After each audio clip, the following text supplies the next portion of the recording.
Taking a second. We've got the slide, but not your view, not the presenter view. So you can't see me, but you can see the slide. Yeah, we've got the sort of presenter version of it, not the Oh, I not not see. the Yeah. not the slideshow version. Right, 1 second. Oh, it worked perfectly a minute ago when we did I it. know. We're finding rehearsal.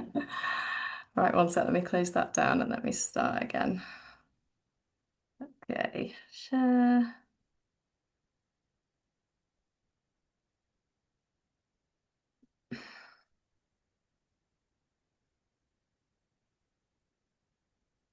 Hopefully you There can we go. see that Yeah, that's great. okay. Great. And hopefully you can't see presenter view. No, we've just got the full screen. Thank you. Perfect. Lovely. I'll get started then. Yeah, I'm Katherine from Vincent Wildlife Trust. Thank you very much for having me. I'm going to talk about polecats and plotting their path to recovery and our national polecat survey tonight. So, a little bit about Vincent Wildlife Trust, first of all. Don't know if anybody will have heard of us. We've sort of stayed a little bit under the radar over the years. We're not associated with one of the sort of county wildlife trusts, um, but we are a specialist mammal conservation and research organisation founded in 1975. And we specialise in sort of monitoring and finding solutions for the conservation of rare and difficult to monitor mammals. So mostly small carnivores, mostly mustelids, and some of our rarer bat species as well. So particularly the lesser and greater horseshoe bats, and also barbastelle and bechstein as well. And some key themes to our work are that we aim to develop innovative monitoring methods, restore populations, and help resolve conflict management as well.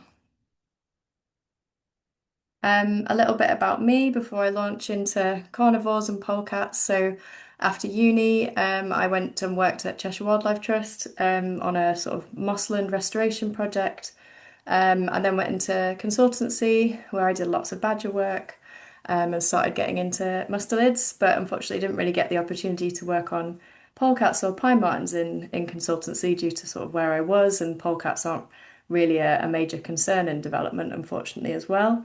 But yeah, and then I joined VWT in 2023. So I've been there for about 2.5 years now. And as he said, I spend most of my time on in trees, on doing pine marten stuff, and on polecats as well.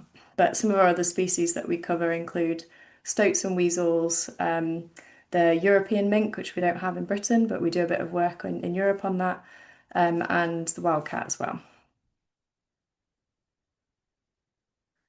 So a little bit now about our history with carnivores. So it's been a long and complicated history, and I think carnivores have perhaps always been perceived as sort of um, being at conflict with us, being at war with us, and always sort of acting against society, unfortunately. Going way back to the Preservation of Grain Act, so most, probably all of our carnivores were listed as vermin, as well as some unusual species like that wouldn't have been vermin at all, like things like kingfisher as well were also listed on that. And basically, this act encouraged the eradication of these species. So they were killed in really huge numbers, and there were bounties put on their heads. Of course, there's always been that traditional hunting of our carnivores for fur, particularly species like pine marten as well, very valuable for their fur. Polecat maybe less so, but still hunted for fur. And then during the Victorian era and the rise of game shooting for sport, there was a lot of predator control that went on to protect game birds too. So that's when we saw a huge increase in gamekeepers being employed by landowners for the sole purpose of protecting the game birds and eradicating predators. So yeah, polecats were killed in really high numbers, I think second to the red fox. Um, they've sort of been historically notorious for breaking and entering and killing chickens, and I think that sort of contributed to their name as and consideration as being vermin. The name polecat itself refers to this sort of historical reputation for raiding poultry, which was a really big concern for farmers, obviously. And so it's thought to originate from Old French, meaning chicken cat. So yeah, our beautiful polecat has unfortunately endured hundreds of years of persistent persecution, along with our other carnivores as well. So the polecat is part of the mustelid family. Um, and a little comparison here with some of our other mustelids. Obviously, the badger is missing from there. Um, we've got our 6 native species, plus we have the invasive American mink there as just a bit of a comparison for size and coloration. But yeah, generally the mustelids, apart from the badger, are sort of characterized by this long, thin body with short legs and thick fur. All of these are all typically solitary as well. The badger sort of being the odd one out there, much more sociable. But you can see there from that diagram, they're kind of very similar size to a mink, which they are commonly sort of confused with. A little bit about Polecat ID, because I don't know how many people will have seen one. I've not actually seen one in real life. I see loads of photos and videos, but not yet seen a live one in real life, unfortunately. Um, So when we're thinking about polecat identification, it's really important to be able to kind of determine what a true polecat is in comparison to the polecat um, ferret hybrid, because the polecat is the ancestor of the domestic ferret. So there's some interbreeding that can go on, and we can end up with obviously animals that they have individual variation, but then actually we've got different species here too. So true polecat pelage characteristics, so they're typically very dark all over. They have a very dark facial mask around their eyes. Some people call it like a bandit mask. And that contrasts with the white fur on the muzzle and the white on the eyebrows and across the front of their forehead as well. Sometimes that white across the frontal band across the forehead doesn't go all the way across. Sometimes they have a sort of dark patch in the middle. But the key thing is that that dark bandit eye mask is very dark and prominent. It contrasts with the white. And importantly as well, it should connect with some dark fur to the nose too. And then across the rest of the body, so they have sort of two-toned fur. So they have like a darker layer of guard hairs on the outside and a paler buff color underneath. But we shouldn't see really lots of really extensive areas of lighter fur. And we shouldn't be seeing sort of white guard hairs over the body or any white fur on the paws. Sometimes you get a small white throat patch, although I've not really noticed that since I've been looking at lots of images. And then the polecat ferret. So um, this is where we get more of the ferrety characteristics coming in. So um, we can have a lot more sort of paler characteristics on the body, generally paler fur on the midsection in particular, and on the face. They can also have a throat patch. They don't have to have a throat patch, but they can, and it can be quite extensive. Sometimes they have white fur on their paws as well. But yeah, basically a polecat ferret or a hybrid, is usually an animal displaying a mix of polecat and ferret characteristics. Um, so yeah, but that key thing to look out for really is the sort of paler, much more paler face. But sort of as I get into some photos and things, you'll see it can be quite difficult to distinguish them apart from one another at times. So here's some polecatty examples. You can see they're nice and dark and they have lovely bandit face masks.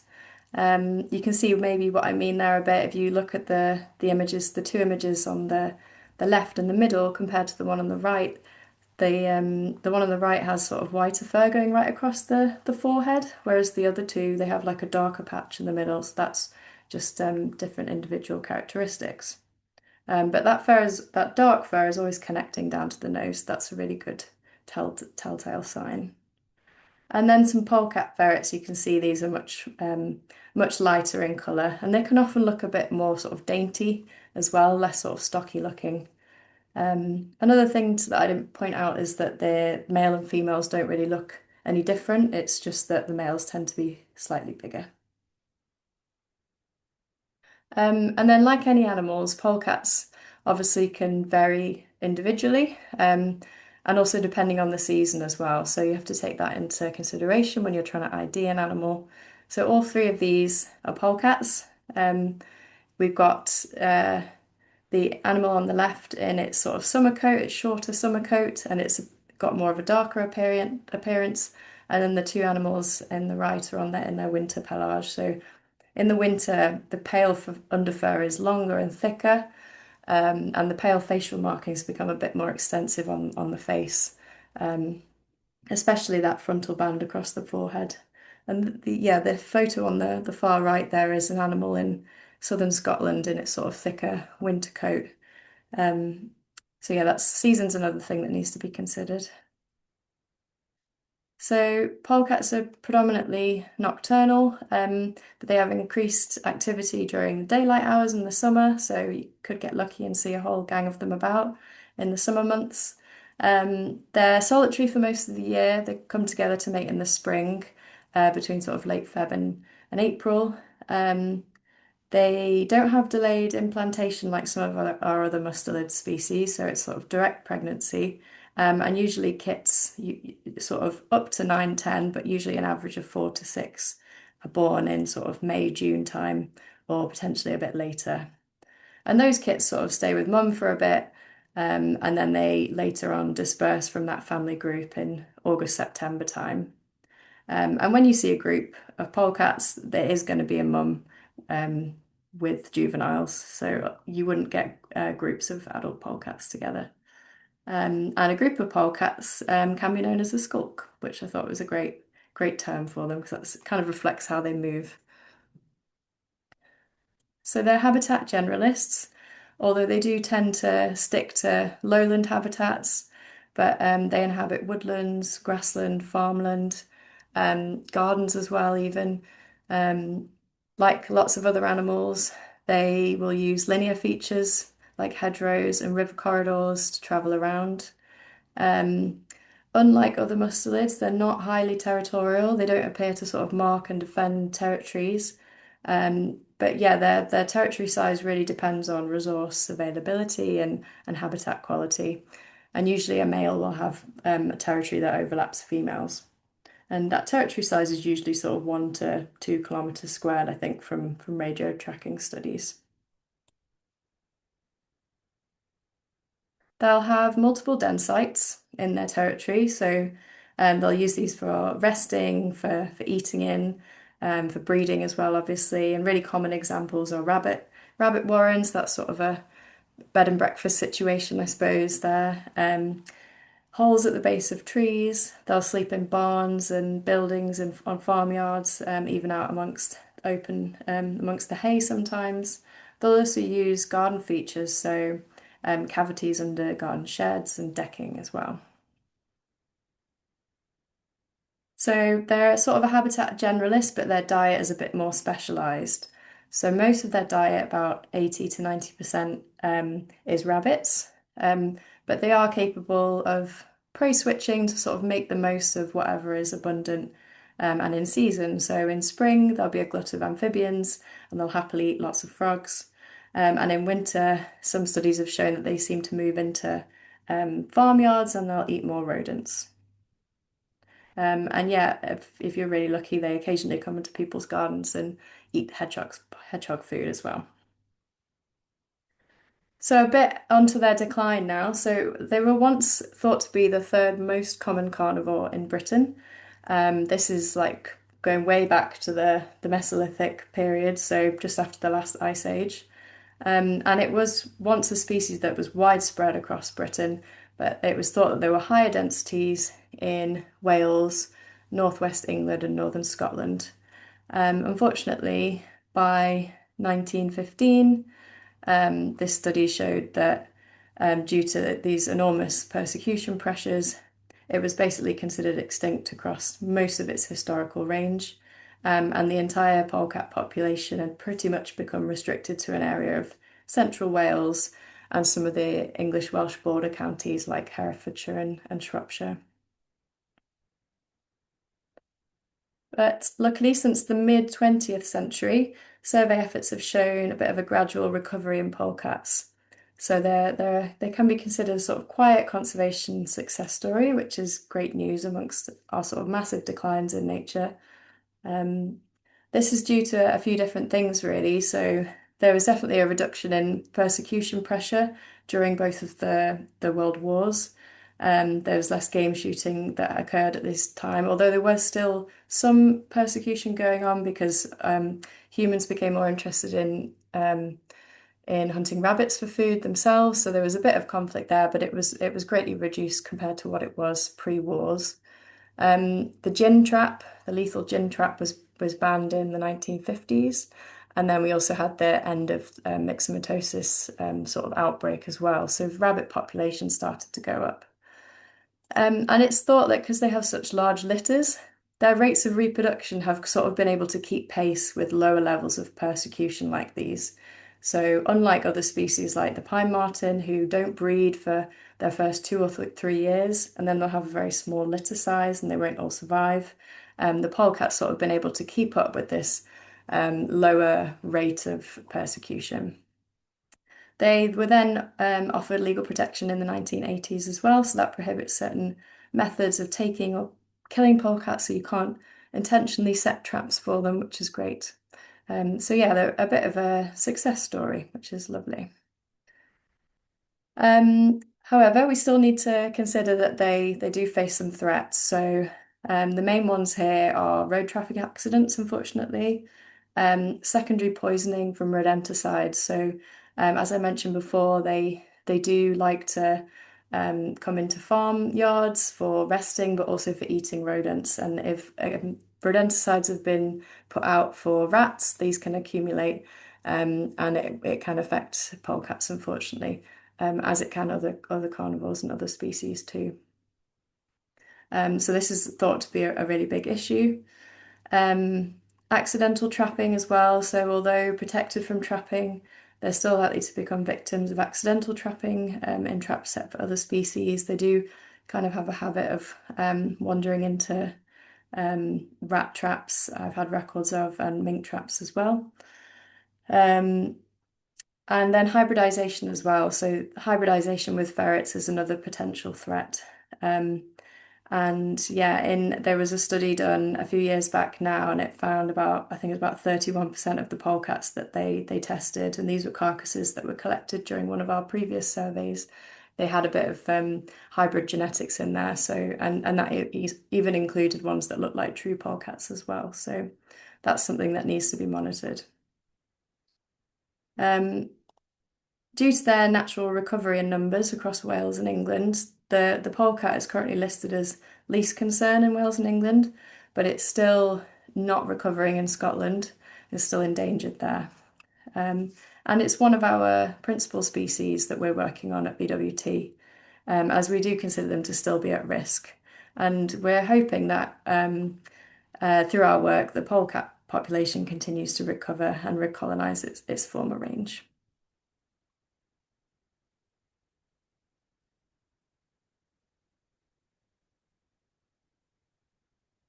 So yeah, recovering but still threatened. And here are some great examples of polecats sort of getting themselves into trouble. Polecat kits being found left out in fields, unfortunately. Animals that have suffered trauma on roads, but haven't died. So we've had reports of rescued animals as well. Animals sort of attempting to break into chicken hutches as well. We've got polecats sort of hanging out in front of tractors and also getting themselves stuck in cages set for other animals as well.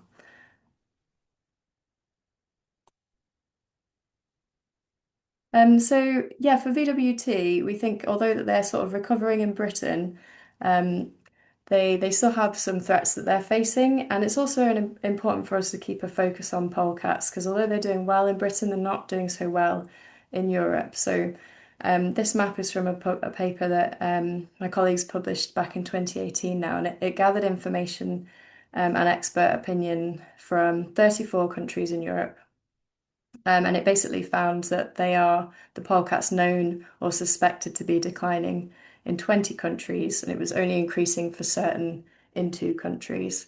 And it also kind of revealed that we're sort of lacking data, and the main drivers for that decline are poorly understood. It's thought that it's likely to be a mixture of things, as it usually is. So, habitat loss and degradation, um, changes in prey availability that will be linked to changes in habitat, um, competition with invasive carnivores as well, such as American mink. Conflict with people will be ongoing and maybe greater in certain countries compared to here. And then also that risk of hybridization with feral ferrets as well. So yeah, they're only increasing in Britain and Switzerland, the study found, with potential increases in Estonia and parts of Russia. But that yeah, we're probably lacking data for lots of this as well. So there's probably more that we don't really know about.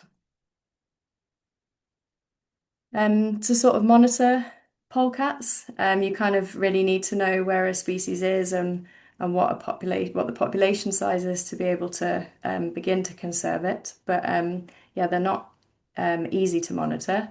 They're mostly nocturnal and they're very elusive and solitary, as I mentioned before. They're not highly territorial, leaving scats in obvious places for us to find. So you can't do surveys on them like you can for pine martens or badger or otter. Um, yeah, also, like I mentioned before, they have a variety of resting and denning sites. They don't go back and use the same place constantly.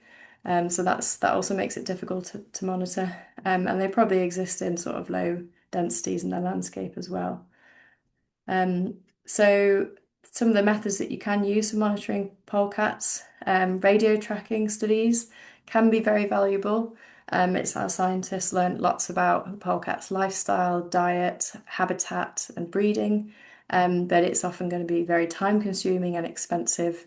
And there's a photograph there of some old VWT staff and students digging because they're trying to dig a radio collar that had fallen off a polecat underground. They have long tubular bodies, so I can imagine that radio collars are very difficult to keep on. Um, yeah, scat surveying's not really possible, too difficult to find. Camera traps and trail cameras can be a really good method for monitoring polecats. However, they are sort of costly financially and in terms of manpower, deploying them, changing SD cards, batteries, reviewing all that footage. There's some colleagues in Europe that have been coming up with different methods. So some of you may be familiar with that Mostella there, which is that wooden box with the pipe going through it and the camera pointed at the pipe. And the idea there is that you rely on that there. They're really designed for stoats and weasels, but polecats have also been shown to take some interest in them because it's just relying on that animal's sort of natural instinct and curiosity to investigate a hole because that's where they would normally find prey items. And then other polecat colleagues more recently have been trying the pole cam, which is that sort of long tubular structure on the right there. And I think they put some bait inside it to try and encourage the polecat to stick its head in.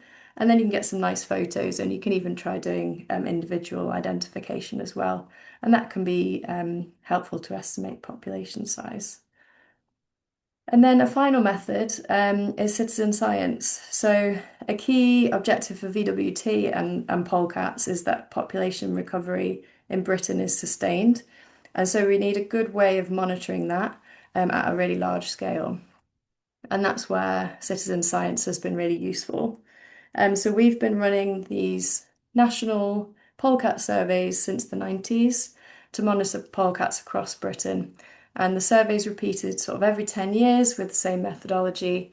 And we've just finished the fourth survey, which ran from the start of 2024 to the end of 2025. Our main aim was to gather information on the current distribution of polecats in Britain, and we had a secondary aim to use the survey as a platform for getting people to gather hair and whisker samples from deceased animals as well. And we've been able to archive those for future genetic and dietary analysis.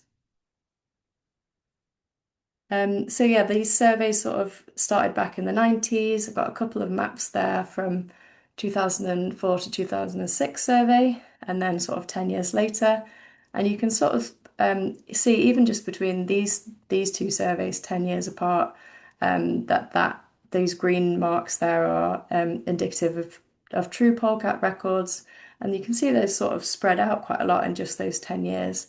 And so this survey that we've just done now, we wanted to monitor that again and see if there's been another sort of increase in the distribution back into their former range. Are they still spreading eastwards out of that stronghold in Wales?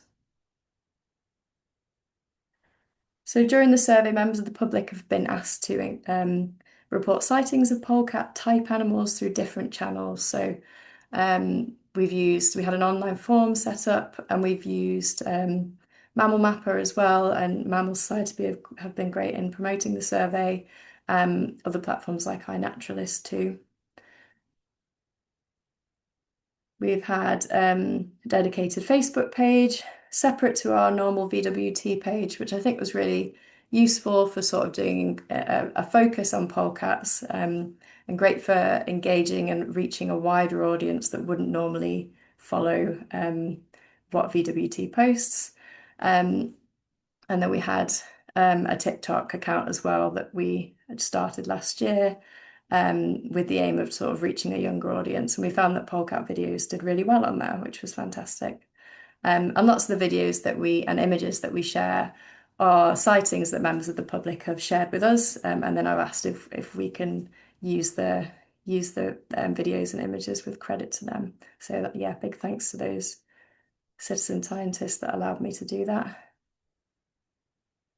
And social media has also been really useful in getting messaging out around identification and misidentification. So I found that we were getting a lot of records of American mink misidentified as polecat, very easily done. Similar size, body shape, dark brown fur. They both have a bit of white on their face. And this was especially happening I think, in places where polecats aren't common, and they're maybe just recovering. So places like the north of England and the very far east of England, and Scotland as well. So yeah, and the Wildlife Recovery Trust had been doing lots of mink trapping work around sort of the Norfolk area, and many polecats enjoyed wandering into their traps. They were live traps, so the polecats were absolutely fine. They would be signaled that something had gone in the trap. Volunteers would go out and check the trap, and they could at that point assess the animal and release it if it was a polecat. But yeah, that's been a really good source of records. I'll just share some videos now about and sort of talk over them. So yeah, the majority of records came from members of the public, and we asked for photos and videos where possible, because these have been really useful for verifying that the record is actually a polecat type animal. And hopefully we can also classify it based on phenotype, or what the animal looks like, as either a polecat ferret, or a ferret. And we're classifying the animals down to that level so that we can monitor changes in the distribution of true polecats versus polecat ferrets in particular.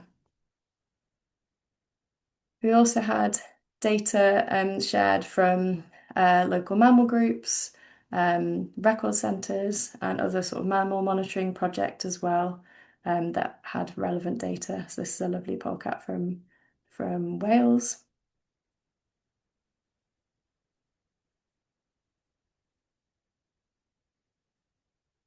And although there are some sort of drawbacks to using citizen science, for example, it's difficult for me to do the exact same. There's going to be a bit of an observer bias. It's difficult for me to classify animals the exact same way that previous conservation officers would have done at BWT. We still think it's a really useful resource, and it really works as well. And to date, our national polecat surveys have generated about 6,000 records in total of polecats, and I think that's probably quite a significant increase in the normal number of records that would have been recorded otherwise. This has also been the first survey where camera trap and CCTV technology use is quite widespread in people's homes as well. So we've had lots of videos that have revealed things about polecats and their behaviours. One of these being how they interact with other species, such as domestic cats too. I think there's maybe a general perception that our wild carnivores are sort of dangerous and will attack other animals. But I think lots of well, all of the video footage I've shown has shown that domestic cats usually chase off polecats, and the polecats trying to avoid the cat.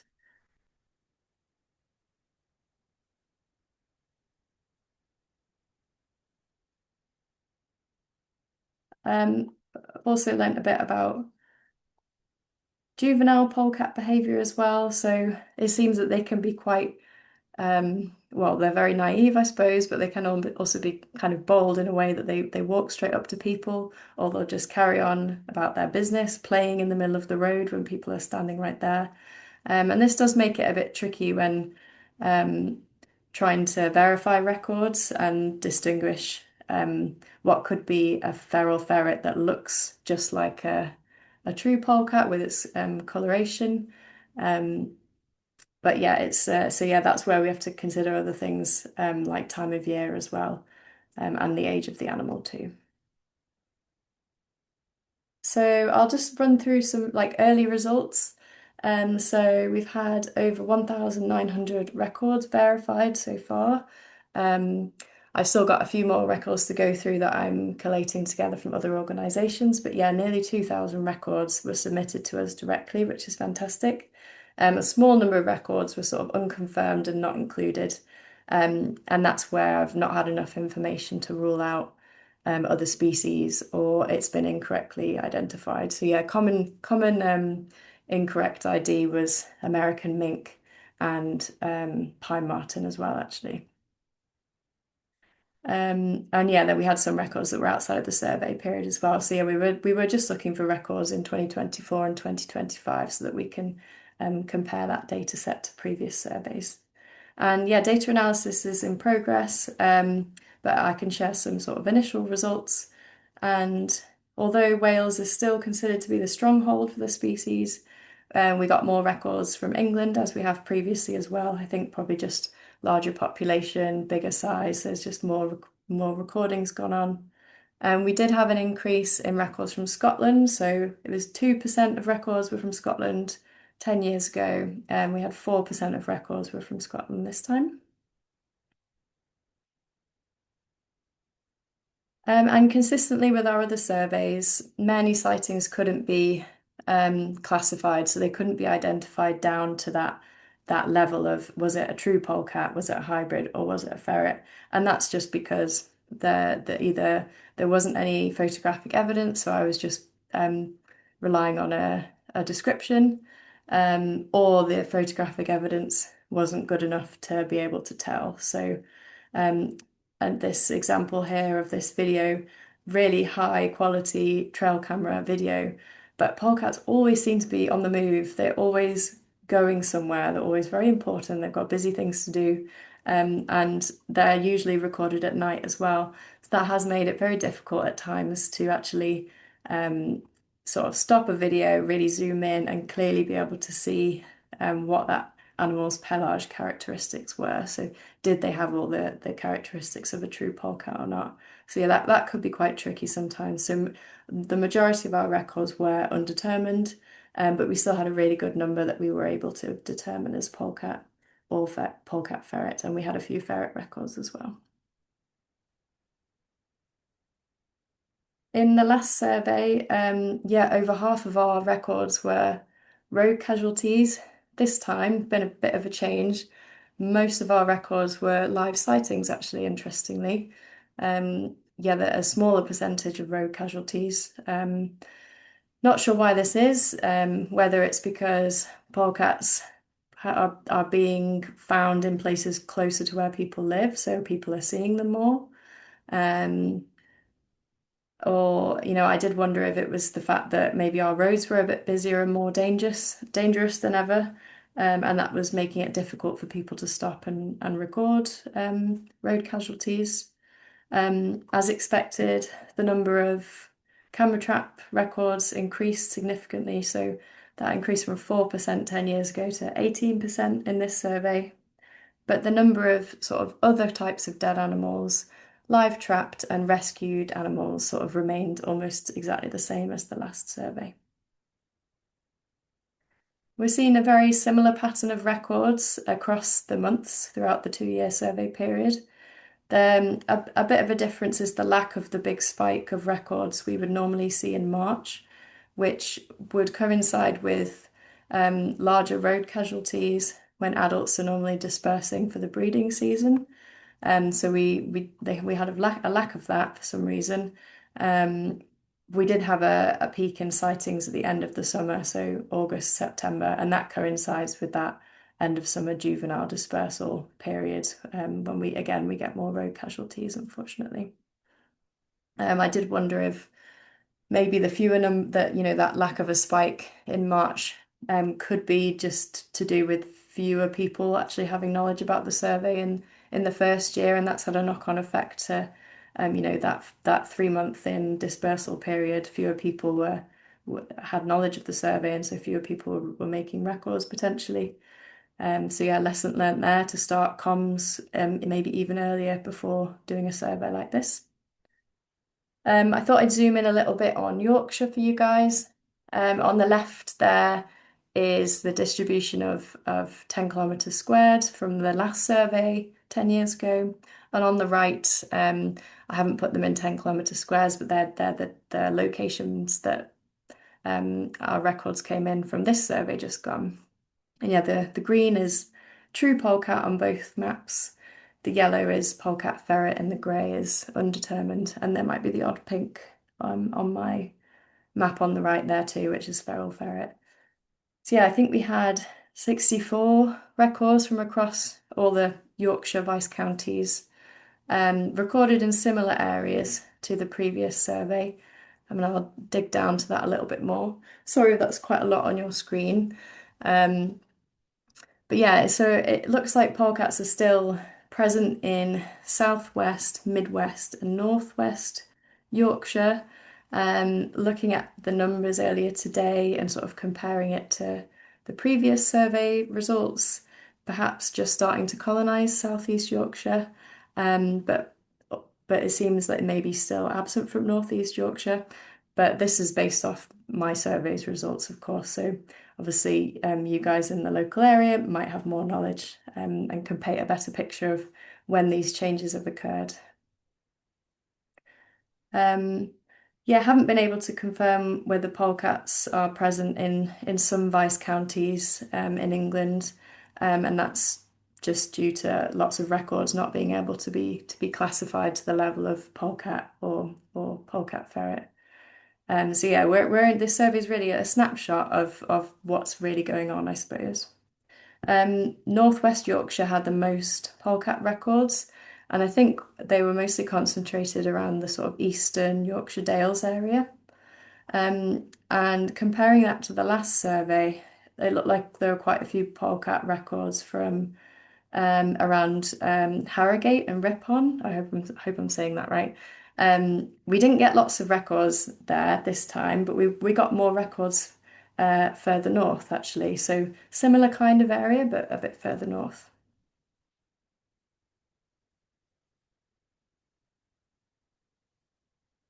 Oh, sorry, let's just skipped ahead. Yeah, some examples of photographed animals from across Yorkshire during this survey. Um, so yeah, there were um, lots of undetermined records because only a description was provided, but there were also some situations where photographs could be provided as well, which was fab. And a really excellent couple of photographs here by a local photographer. Um, and she very kindly let me use these for comms purposes. But yeah, this polecat was seen near a water trough, I believe, in a farmland sort of area with lots of rabbits in sort of summertime, 9 p.m. So yeah, perfect polecat sighting there. And this was on the eastern edge of the Yorkshire Dales. So based on the first year of data collection, we're picking up polecats in new locations across Britain, including the far reaches of Cornwall and southern Scotland. Um, We still need to look into whether the geographical area dominated by true polecats has grown since the last survey. So that will be a task for me to do very soon. And yeah, it's just also just to note that this survey is really about monitoring distribution, not population size. So we're just finding out where the animals are. We can't say how many there are. The previous survey found that the polecat ferrets were concentrated more on the edges of the core range, um, and around reintroduced populations as well. Sort of, for example, in Angus in Scotland, and I think Cumbria too. Um, um, and and also to see if the geographical area of true polecats has increased. So we're going to be updating these maps to see if these trends have continued. But yeah, this is one of the reasons for monitoring and distinguishing between the true polecats and the polecat ferrets is that it's on a on a level across a really wide area. We can keep an eye on how levels of hybridization are doing.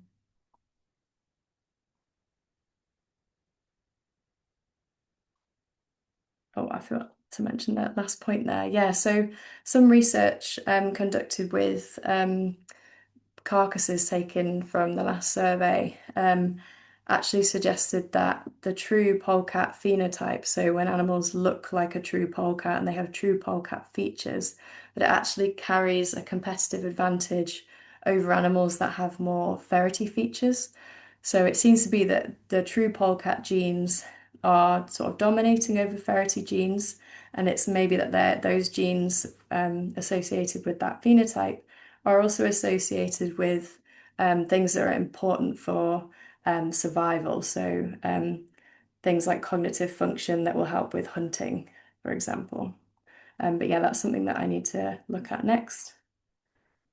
A little example of some of the locations of where polecat samples have been taken during the survey. This map's a little bit outdated now, but we've had over 90 animals sampled for hair and whiskers. And we're archiving these at the moment, and we'll probably be using them in student research projects.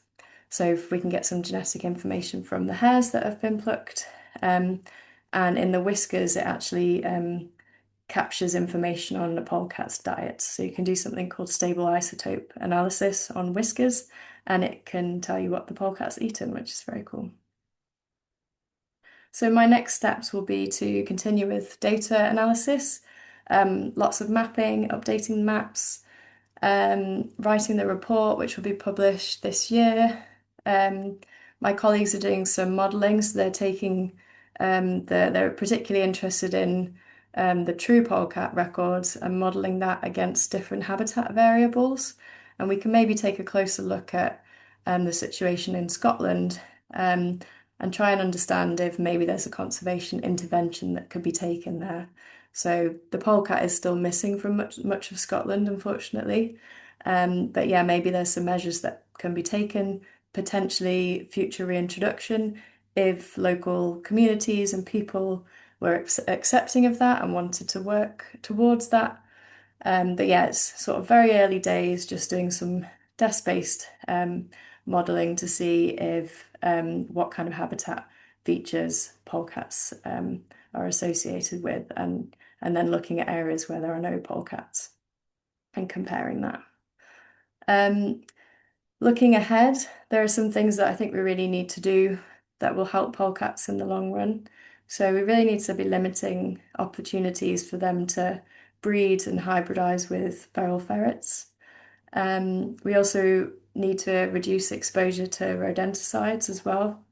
And we need to maintain and improve conditions for polecats in Wales. So that's always been the stronghold of the species. And I think genetically it's probably going to be very important for the conservation of polecats in Britain, but also potentially in Europe as well.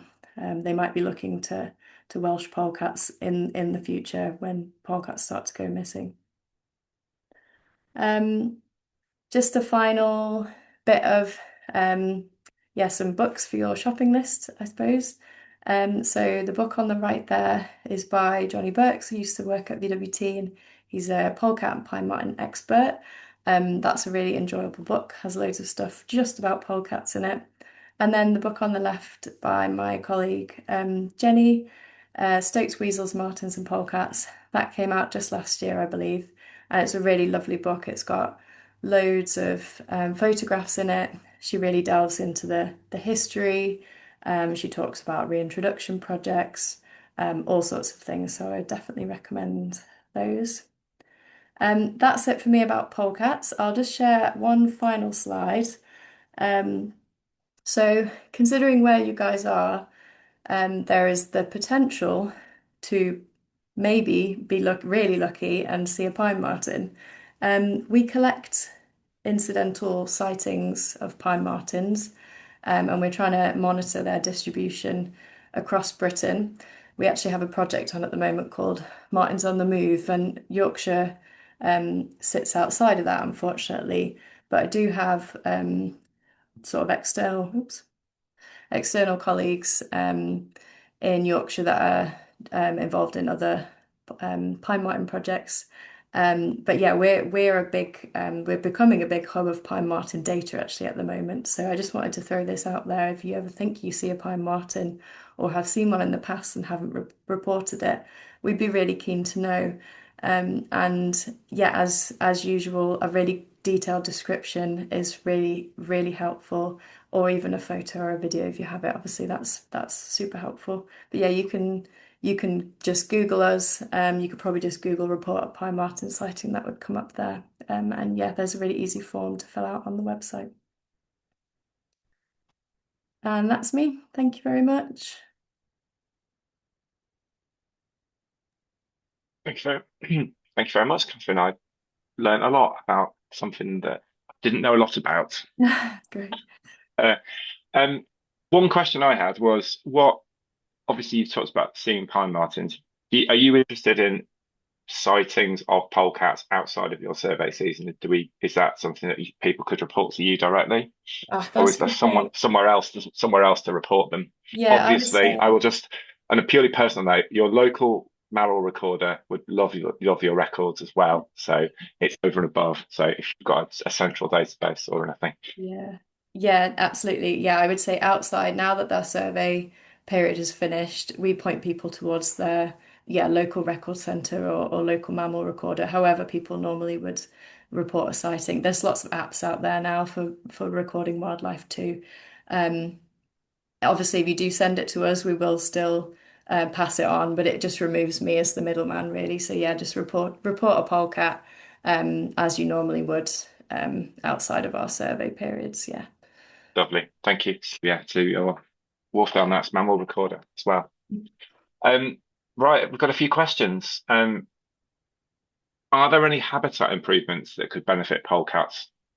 Ooh, I suppose feeding them from the ground up, so messy habitats. That's always going to benefit them in terms of hunting. Although I mentioned they mostly eat rabbits, and rabbits have a preference for certain more open types of habitats. Polecats will still love eating small mammals like voles, and amphibians. So I think actually we've had quite a few records from polecats turning up at water sources. So, we all know how important ponds are for all kinds of wildlife, and that might be a great feature to add to your land or your garden. But yeah, I think having a sort of diverse, messy habitat is the best thing. I also mentioned linear features as well. I think those are really important for helping mammals that rely on cover to move around. So I think that would be beneficial as well. Things like hedgerows and linear scrubby areas. Oh, just on to follow up from that, do they climb trees? They don't know, they're not good climbers. They can sort of stand up on their rear legs to an extent, but no, I don't think they can climb, not in the way that a pine marten or stoats are very good climbers actually as well, but they can't climb like the other mustelids can. Well, not that I've seen any evidence of anyway.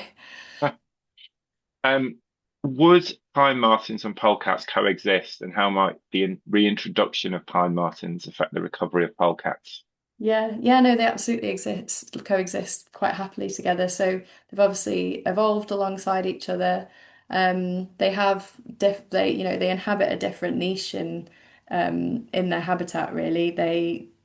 The pine marten eats has a very varied diet, eats lots of different things. Um, doesn't isn't a specialist on rabbits like the polecat is. There's lots of other things that separate them as well, different kinds of den sites too. So yeah, no, they quite happily coexist alongside each other. And yeah, since pine martens have been reintroduced to Wales, for example, that was over 10 years ago now. Yeah, there's not been any sort of evidence that polecats have declined as a result of that. So yeah. Cool. Sorry, I've got questions coming up all over the place now.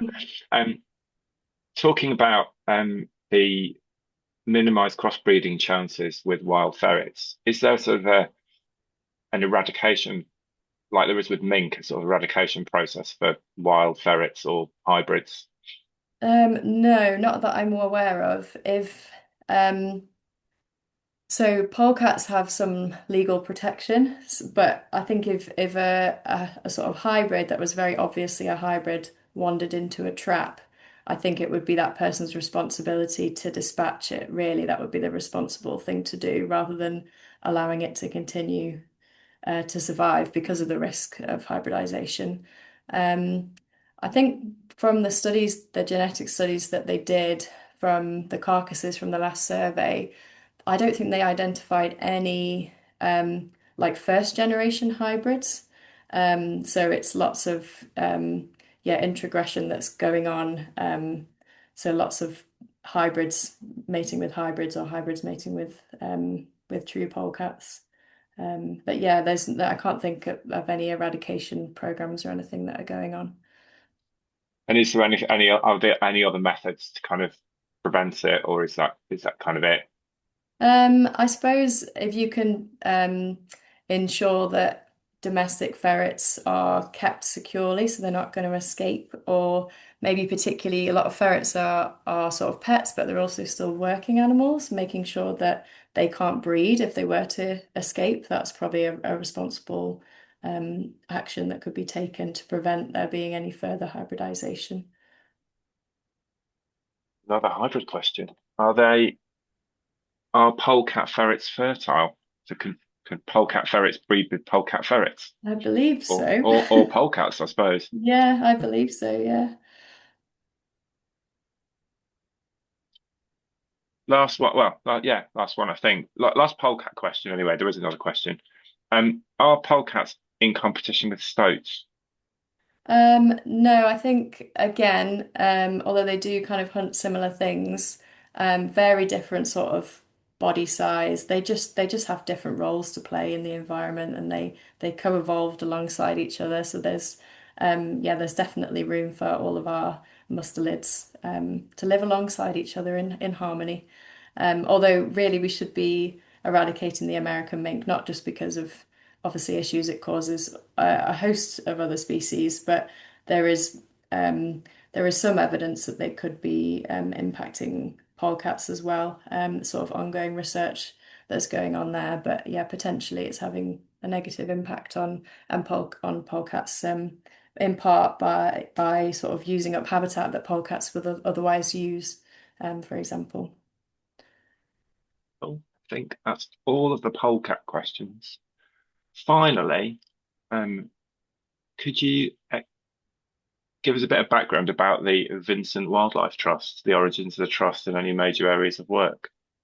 I can try. Yeah, I've only been there a couple of years. So well, we celebrated a big anniversary last year. So yeah, the trust was set up by Vincent Ware in the 70s. He was just a very passionate person that loved wildlife. I think originally his work really focused on otters. He did a lot of otter work and water vole work as well. So he sort of paved the way for doing some really important national otter surveys in particular. A lot of that work is still kind of continued based on the methods that he did, but by other organizations now. But yeah, he was very instrumental in setting up other organizations as well. like BCT, butterfly conservation as well, I believe. He was apparently a very sort of shy, introverted man. So he kind of, but he had lots of money. So he just kind of went about doing what he loved, but not really shouting out loud about it. But yeah, he was very instrumental in lots of wildlife conservation, and monitoring initiatives in Britain. Um, yeah, the big stuff we do now, yes, we have a carnivore program and a bat program. We have lots of bat reserves that are so properties that we actually own and manage specifically for bat roosts. Most of those are buildings and they're lesser and greater horseshoes roosts. Um, they're mostly spread across Wales and the sort of southwest and south of England. So we don't have sort of bat roosts and reserves all over the country. All of them are kind of they're maintained and protected for the bats, so they're not publicly accessible. Um, we also have a few bat reserves, I think, that are like woodland habitat sites as well. So they're not all buildings. So we have a couple of sites that are woodlands for Barbastell and Beckstein. And yeah, the bat team would know more. Maybe get in touch with BWT again for a bat team talk in the future, perhaps. But yeah, and then on the carnivore side, at the moment, I suppose the flagship project is Martins on the Move. So we got some national lottery heritage funding a couple of years ago, and we're basically looking to um, sort of facilitate recovery of pine martens in sort of a couple of areas, so particularly the Welsh English borders and a few places in Wales where they're kind of expanding out of that core area after they were reintroduced there in 2014, 2015. And then we're also looking to help pine martens that are recovering in the south of Scotland, so the Scottish border counties in the north of England, and also linking up with lots of other projects that are working on pine martens as well. Um, Sharing data, getting volunteers and communities involved with monitoring, so putting up den boxes and doing trail camera monitoring and just sort of spreading the word about the pine marten really. And then there's lots of sort of behind the scenes stuff going on where we're sort of creating lots of guidance and advice. We get asked a lot about pine martens.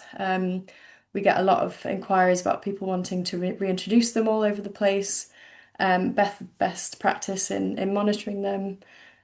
So there's a lot of that kind of thing that goes on in the background, and also sort of advocating for them at a national level, I guess, as well. So they weren't even on the sensitive species list in Wales until quite recently.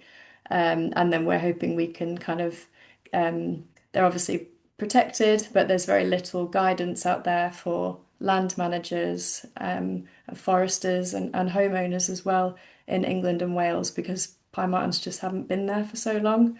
So we want to kind of advocate for the pine marten through those routes as well. So trying to influence natural resources Wales and natural England too, in a nutshell. Awesome. Thank you very much. And bang on time as well. Thank you very much for your time. That's been an absolutely fascinating insight. Thank you for We having really me. appreciate it. Thank you. A couple of small housekeeping things. On Saturday the 21st, there is at 2:30 there is a trip to Ripon City Wetlands for hopefully starling murmurations. And on the 24th back into Christchurch for the last presentation of the winter programme, Wildlife of the Yorkshire Coast. So hopefully see some of you there. Once again, thank you ever so much, Catherine. We've really enjoyed that. Lots of feedback coming in. So thank you both so That's much. great. And maybe we'll talk to you again in the future. Yeah, wonderful. Thank Thank you you. for having me. Have a good night, everybody. Thanks, everybody. Bye bye. Bye.